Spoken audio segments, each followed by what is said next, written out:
Hi guys. So today we're gonna be making some tie-dye shirts. It's really easy to make them. So the first thing you need, of course, is a shirt. Is a white gilded shirt. I suggest the heavy cotton one because it's much more easier. You'll need a Ziploc bag. You'll need some gloves, and of course, tie-dye. And of course, you'll need some rubber bands. All right. So let's get started. So first, the easy way to do it is just take the shirts out and just lay them on the table. And the easy way for me to actually make them is I would do a spiral. Now, a spiral is really easy to do. So first thing you do is just take the shirt and you'll take it from the middle and you will just twist it in a circle all the way around really good. And then after when it's fully in a circle, you would take 4 rubber bands and just make an X.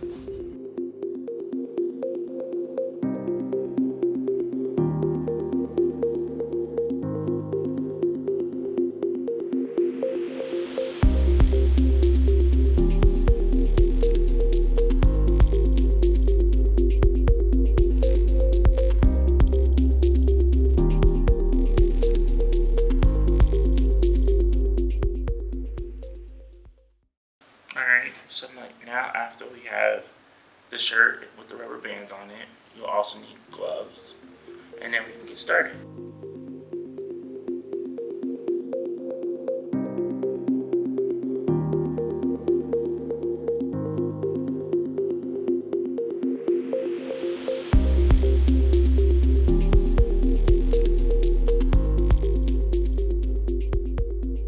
So when you're adding the tie-dye to your shirt, you can do it many different ways. You can either do it in a circle, you can do zigzag, and if you have extra tie-dye left over, it's best to just use that extra tie-dye so it doesn't run out.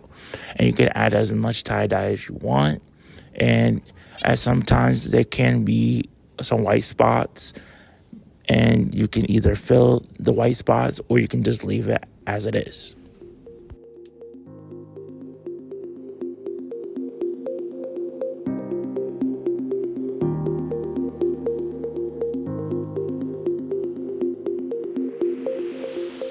The very last step after when you finish doing all the tie-dye is you will put the shirt in a Ziploc bag, let it sit for 6 to 8 hours.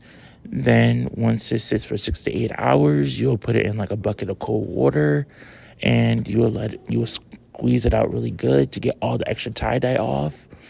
And then after when that's done, you let it sit and dry for a few hours, and then you'll have your final product.